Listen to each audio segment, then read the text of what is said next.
தீர்க்கப்பட்டிருக்குது. அதன் மூலியமா ராஜஸ்தான்ல ஒரு 36,000 ஏக்கர் விற்கிறதுக்கு தயாரா இருக்குது. இதெல்லாம் நமது போராட்டத்தின் மூலமாக கிடைத்திருக்கக்கூடிய மாபெரும் வெற்றிகள். அதோடு மட்டும் இல்லாம நாம நாமக்கல்ல மாநாடு நடத்தணும். நாமக்கல் மாநாடு நடத்தின அன்னைக்கு ஒரு வாரத்துக்கு முன்ன செபி ஆபீஸுக்கு நாங்கள் மும்பை செபி அலுவலகத்துக்கு போன் பண்ணி பேசி, நீங்க இந்த மாநாட்டில் கலந்துக்கணும், எங்க மக்களுக்கு மாநாட்டிலே பதில் சொல்லணும் அப்படின்னு சொல்லி நோடல் ஆபீசர் அவர்களுக்கு மொபைல் மூலியமா கேட்டதன் விளைவாக அவங்க என்ன சொன்னாங்கன்னா, சார் நாங்கள் மாநாட்டுக்கெல்லாம் வர முடியாது, நீங்க உங்களுக்கு எந்த விதத்திலாச்சும் இதை ஸ்பீடு பண்ணி கொடுக்குறோம் அப்படிங்கிற மாதிரி சொல்லியிருந்தாங்க. அதன் விளைவாக என்ன ஆச்சு அப்படின்னா, ₹1 19,000 வரைக்கும் போட்ட கஸ்டமருக்கு எடிட் ஆப்ஷன் கொடுத்திருந்தாங்க. கரெக்டா நாம மாநாடு தொடங்கும் போது கொடுத்தாங்க. அது எத்தனை பேருக்கு தெரியும் தெரியாது. கரெக்டா மாநாடு ஆரம்பிக்கிற டைம்ல கொடுத்தாங்க. ஆனா அந்த விஷயத்தை நாம புரிஞ்சுக்கல. அது என்னமோ ஒரு சாதாரண விஷயமா அப்படின்னு நினைச்சிட்டு போயிட்டோம். அது எவ்வளவு பெரிய விஷயம் தெரியுங்களா? ₹1 19,000 வரைக்கும் பணம் போட்ட கஸ்டமருங்கிறவங்க எண்ணிக்கையில கோடிக்கணக்கில் இருப்பாங்க.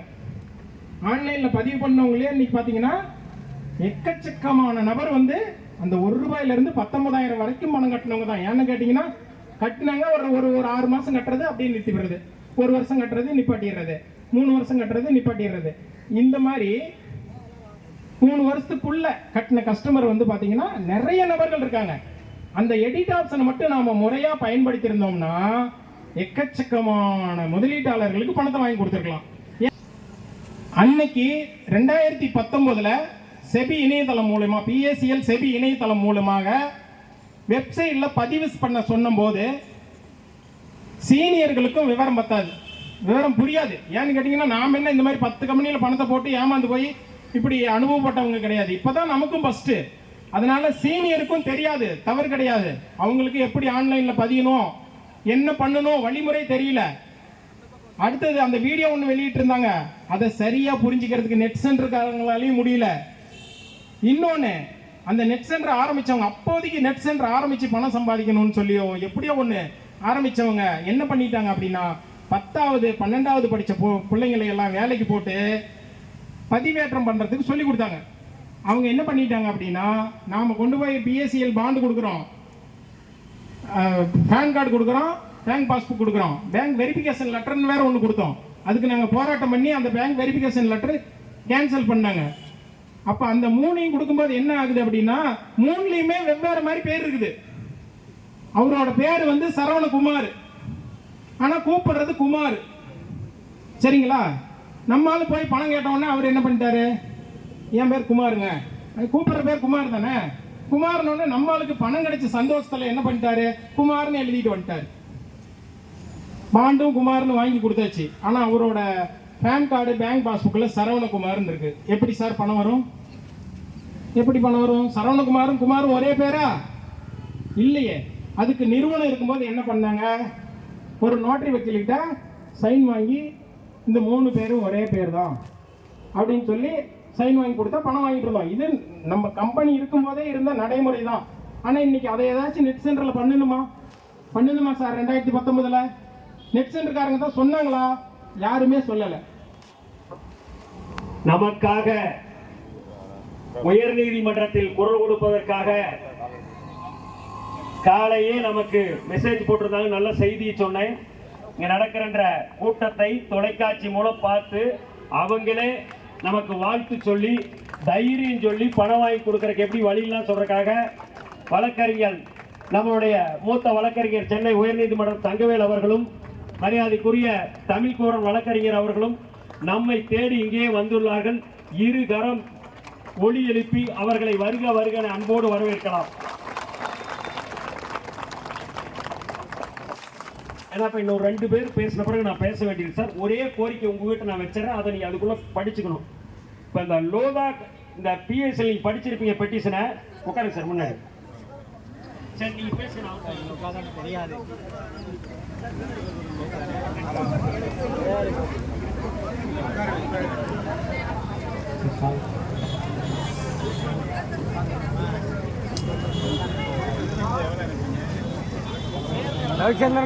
சார் இப்ப நமது கோரிக்கையை ஏற்று சார் எல்லாருமே உள்ள வந்துருங்க சார், தயவு செஞ்சு. வெயில் தாழ்ந்துருச்சு, கொஞ்சம் உள்ள வாங்க சார். அவசியம் உள்ள வாங்க, ரோட்ல நிக்க வேண்டாம், எல்லாருமே உள்ள வாங்க பார்க்கலாம். சார் தயவு செஞ்சு கோஆபரேட் பண்ணுங்க, உள்ள வாங்க சார். மதிப்பிற்குரிய காவல்துறை நண்பர்கள் அவர்களுக்கு தயவு செஞ்சு சார் உள்ள எல்லாரையும் அனுப்புங்க சார். ரோட்ல யாரையும் நிக்க வேண்டாம்னு சொல்லுங்க சார், தயவு செஞ்சு. ரோட் சைடில் நிக்கிறவங்க எல்லாருமே உள்ள அனுப்பிடுங்க சார். அப்படியே சேர் எடுத்து இங்க பின்னாடி வந்து போட்டுக்கோங்க. பின்னாடி போங்க. இது உள்ள தெரியல, பின்னாடி போங்க. ஸ்டேஜுக்கு பின்னாடி இருக்காங்க எல்லாருமே தயவு செஞ்சு முன்னாடி வாங்க சார், அவசியம். அவ்வளவுதான், ஃபைனல் ஸ்டேஜுக்கு வந்துட்டோம். அவசியம் ஸ்டேஜுக்கு பின்னாடி இருக்கிறவங்க வாங்க. இங்க பின்னாடி நிக்கிறவங்களும் இவ்வளவு பேர் நிக்க வேண்டாம், எல்லாரும் முன்னாடி வாங்க போங்க சார். அப்பதான் நமக்கு வந்து ஸ்ட்ரென்த் எவ்வளவு இருக்கு, நாம எவ்வளவு பேர் இருக்கிறோம். நீங்க பரவலா நின்னீங்கன்னா ஒண்ணுமே தெரியாது, கொஞ்சம் முன்னாடி வாங்க. நமது கோரிக்கையை ஏற்று நமக்காக சார் எல்லாருமே கொஞ்சம் முன்னாடி வாங்க சார், தயவு செஞ்சு. ரோட்டுக்கு அந்த சைடு இருக்கிறவங்க எல்லாருமே தயவு செஞ்சு இந்த பக்கம் வந்துருங்க.